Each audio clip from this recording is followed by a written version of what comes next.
Bonjour chers élèves, la séquence d'aujourd'hui porte sur la notion, n'est-ce pas, de notion de maximum et minimum. Comme vous le savez, la séquence précédente, nous avons, n'est-ce pas, parlé de notion de variation d'une fonction. Aujourd'hui, on va voir la notion de maximum et minimum. Nous allons très rapidement passer aux définitions de cette notion maximum et minimum. On prend une fonction f définie sur un intervalle i. La fonction f, elle est définie sur un intervalle i. Alors, on dit que f admet un maximum f de a.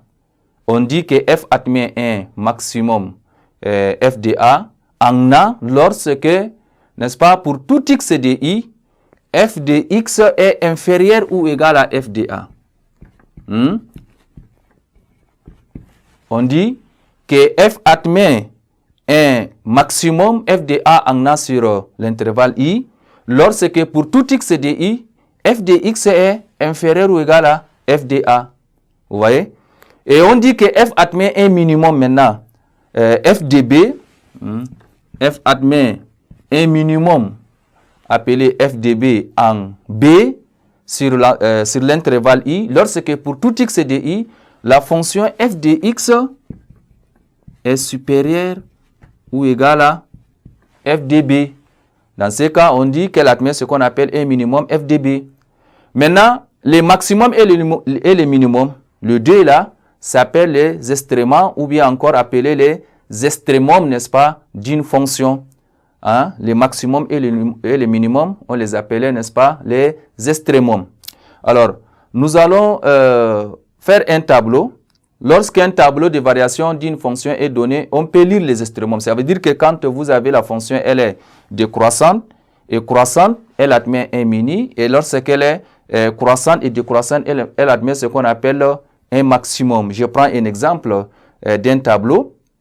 Soit f une fonction donnée par son tableau de variation sur l'intervalle de moins 6 à 5. Je prends un tableau sur cet intervalle de moins 6 à 5. Alors, je vais très rapidement vous donner ce tableau de variation de moins 6 à 5. Et nous avons deux éléments ici. Alors, la fonction décroît. L'image de moins 4, moins 6 nous donne un nombre réel 4. Et de 4, on décroît, n'est-ce pas, vers l'image de moins 3 qui est moins 1. Et de cette valeur, on croît vers quoi? Vers 6. Et de 6, on décroît vers l'image de 5 qui est 0. Alors, comme ça, on peut dire que notre fonction admet ce qu'on appelle un maximum en moins 3 égale à moins 2.